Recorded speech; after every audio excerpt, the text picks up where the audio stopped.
یہ سورہ بنی اسرائیل کی چند آیات ہیں، یہ سارے اخلاق اور معاشرت پر مبنی۔ وَقَضَىٰ رَبُّكَ أَلَّا تَعْبُدُوا إِلَّا إِيَّاهُ، کہ اللہ اپنے لیے جو مطالبہ کر رہا ہے، جہاں والدین کا اور اللہ کا مطالبہ اکٹھا آتا ہے تو اللہ اپنا مطالبہ مختصر کر دیتا ہے، مختصر ایک جملہ۔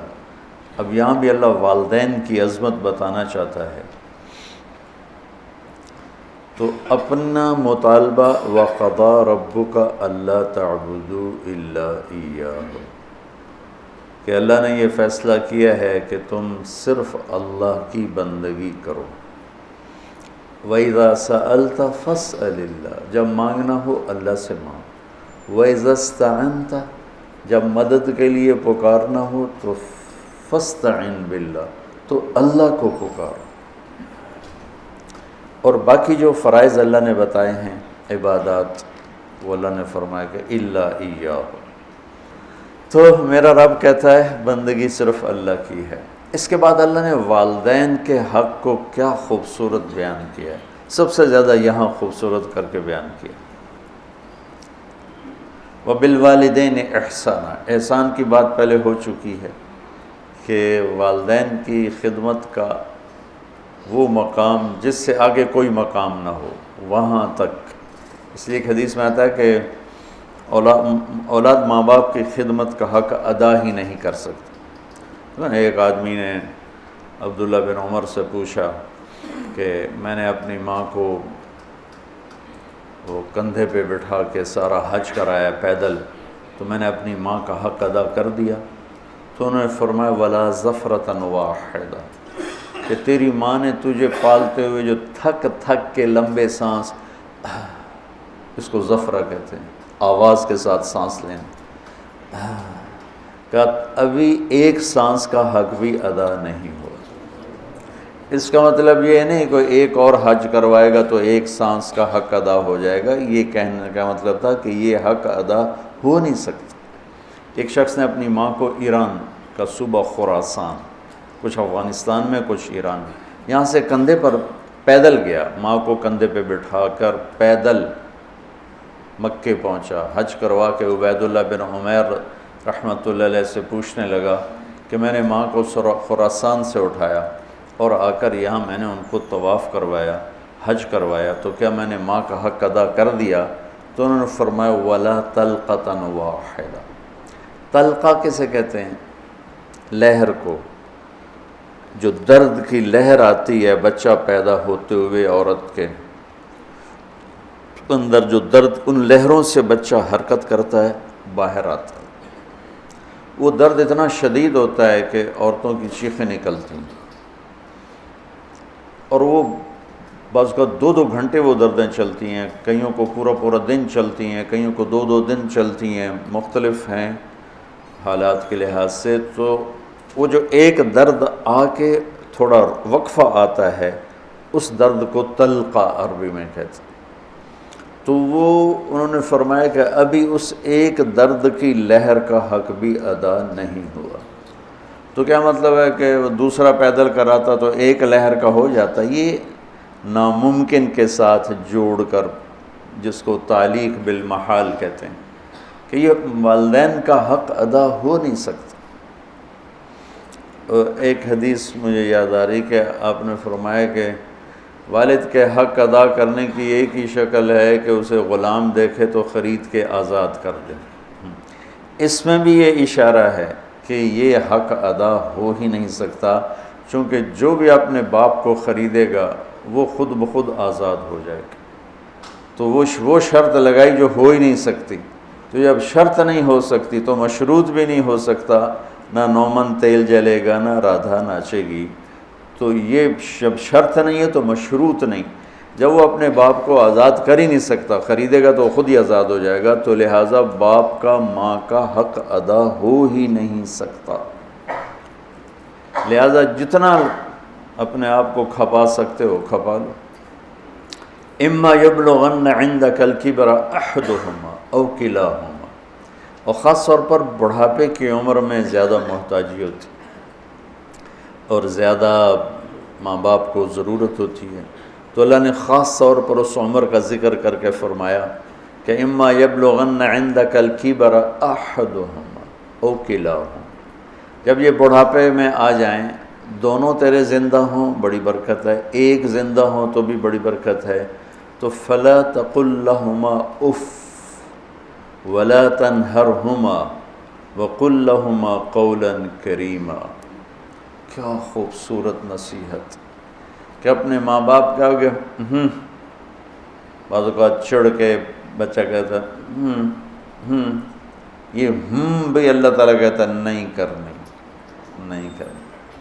آج کل کے ماں باپ بھی اولاد کے ہاتھوں ذلیل ہو رہے ہیں، دکھی ہو رہے ہیں، خاص طور پر زیادہ پڑھا لکھا طبقہ اور زیادہ ان پڑھ طبقہ دیہاتی، جو درمیان میں ان میں بھی ہے لیکن کم ہے، جو زیادہ دنیاوی تعلیم پڑھ گئے ہیں ان کو بھی نہیں پتہ باپ کون ہوتا ہے، ماں کیا ہوتی ہے، اور جو بالکل جاہل ہیں ان کو بھی نہیں پتہ ہوتا، تو ان دونوں جگہ میں تو بہت زیادہ ماں باپ دکھی ہیں۔ اور بیچ میں کچھ ہے، شکر ہے اللہ کا جو نعمت ہے اس کا، ابھی بھی بہت اولادیں ہیں جو ماں باپ کے فرما بردار ہیں۔ اکثریت اس وقت ایسی ہو چکی ہے کہ ادنا صدیقہ و اقصی اباہ، باپ کو دھکا دیں گے دوست کو قریب کریں گے۔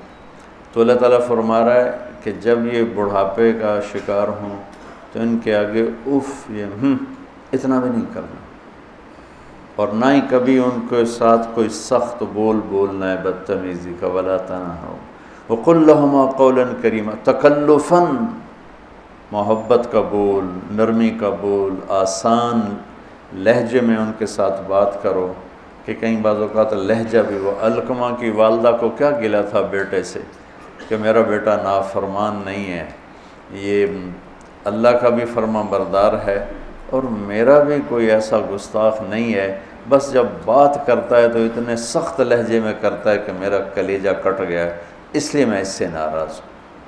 لہجے کی کاٹ آدمی کو مار دیتی ہے۔ وَاخْفِضْ لَهُمَا جَنَاحَ الذُّلِّ مِنَ الرَّحْمَةِ وَقُلْ رَبِّ ارْحَمْهُمَا كَمَا رَبَّيَانِي صَغِيرًا۔ ذل کمزوری، پستی، جناح پر، یہ عربی محاورہ ہے جناح ذل، اور میں پہلے بھی شاید کبھی آپ لوگوں نے مجھ سے سنا ہو، اس آیت کو میں کسی تفسیر سے نہیں سمجھا ہوں۔ اپنے ماں باپ کے آگے ذلت کے پر بچھا دے، ذلت کے یعنی اپنے کمزور پر بچھا دے۔ ہمارے گاؤں کے قریب دریائے راوی بہتا تھا، اب تو بیچارہ کب کا مٹ مٹا گیا۔ تو دریاؤں کا کنارہ جنگل گھنا، سورج نظر نہیں آتا تھا، اتنا درخت ایسے ملے ہوتے تھے۔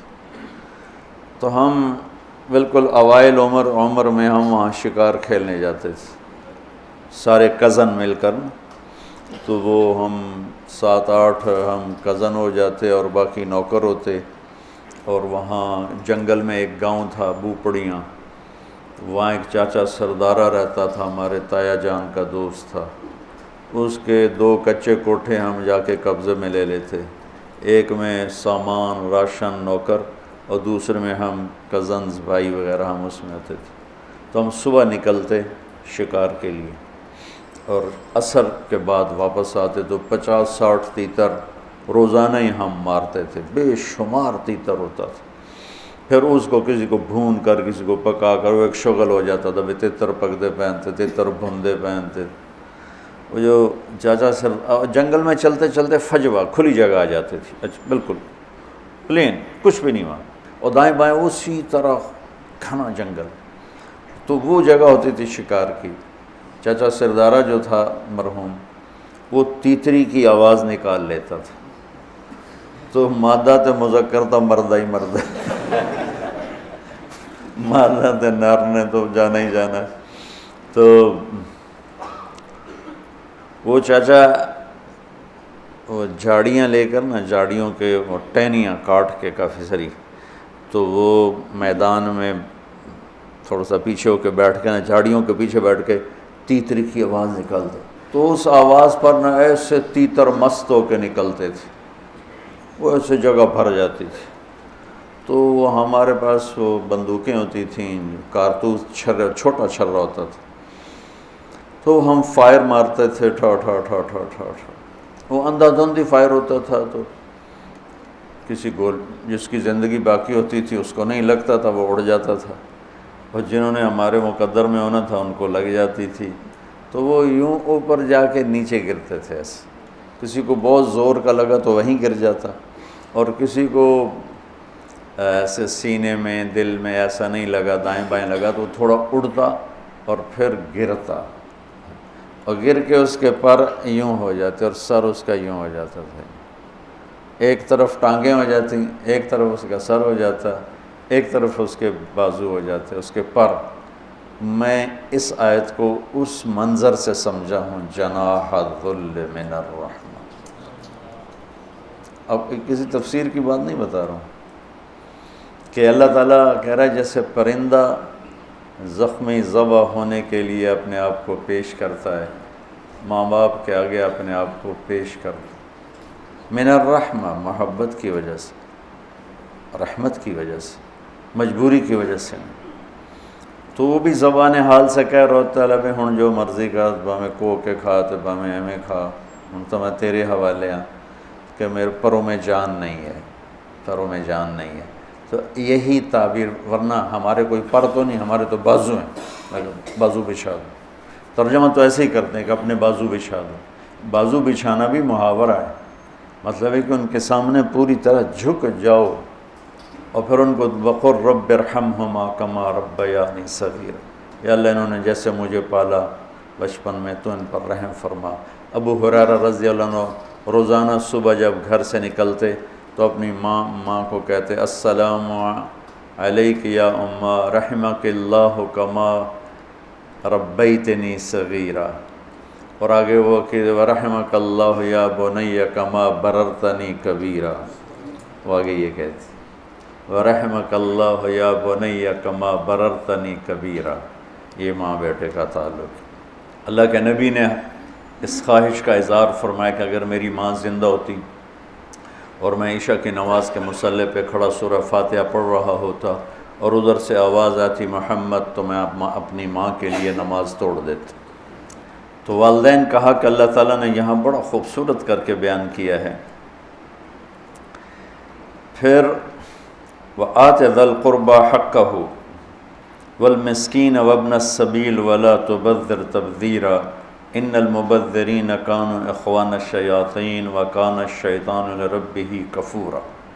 سخاوت کا باب آ گیا پھر کہ مسکین کو، ضرورت مند کو، حاجت مند کو خرچ کرو، خرچ کرنا اللہ سے مانگو کہ اللہ تعالیٰ تمہیں خرچ کرنے کا حوصلہ دے، لوگوں کی خدمت۔ ایک شخص نے آ کر کہا یا رسول اللہ ارید ان اکون خیر الناس، میں چاہتا ہوں سب سے بہترین انسان بن جاؤں، تو آپ نے فرمایا کن نافعا للناس تکن خیر الناس، لوگوں کو نفع پہنچایا کر، لوگوں کی خدمت کیا کر، تو سب سے بہترین انسان بن جائے گا، سب سے اعلیٰ درجے کا انسان بن جائے، کہ ہر مسلمان کے ذمہ صدقہ ہے۔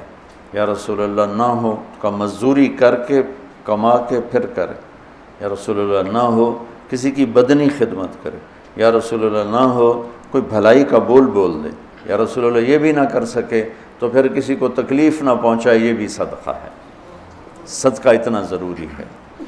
اللہ تعالیٰ نے کسی کو فقیر بنایا، کسی کو مالدار بنایا، کسی کو متوسط رکھا، کسی کو بہت زیادہ۔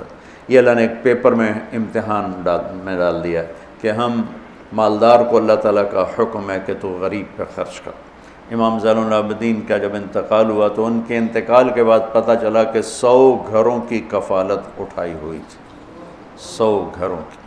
جب ان کو غسل دے رہے تھے تو ان کی کمر پہ مزدوروں کی بوریاں اٹھانے کے نشان تھے، تو یہ عقدہ حل نہ ہوا کہ یہ تو شہزادے تھے دین و دنیا کے، تو ان کی کمر پر بوری اٹھانے کے نشان کیوں ہیں؟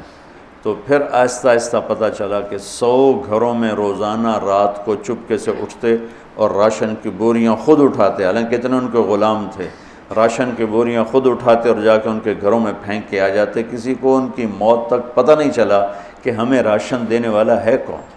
تو میرے اللہ کو یہ صفت پسند ہے، آت ذی القربى حقہ والمسکین وابن السبیل ولا تبذر تبذیرا۔